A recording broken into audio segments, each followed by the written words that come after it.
বছরের শুরুতেই রেশন দুর্নীতি, ইডি রেড থেকে শেখ শাহজাহান, একাধিক বিষয় নিয়ে লোকসভা ভোটের আগে রীতিমতো সংবাদ শিরোনামে ছিল উত্তর ২৪ পরগনার সন্দেশখালী। বছর শেষে সেই সন্দেশখালী গিয়ে সবাইকে মিলেমিশে থাকার বার্তা দিলেন মুখ্যমন্ত্রী মমতা বন্দ্যোপাধ্যায়। কোনো দুষ্টু লোকের খপ্পরে পড়বেন না। সোমবার সন্দেশখালীর প্রশাসনিক সভা থেকে সন্দেশখালীর মহিলাদের বার্তা মুখ্যমন্ত্রী মমতা বন্দ্যোপাধ্যায়ের।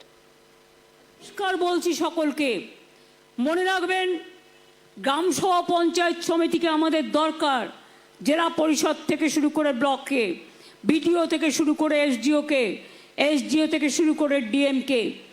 কিন্তু আমরা যে স্কিমগুলো দিচ্ছি, এই স্কিমগুলোর জন্য কাউকে কোনো পয়সা দেওয়ার দরকার নেই। এটা গভর্নমেন্টের টাকা, আপনি পাচ্ছেন সরাসরি ব্যাংকের মাধ্যমে। তাই কাউকে কোনোদিন কেউ চাইলেও দেবেন না।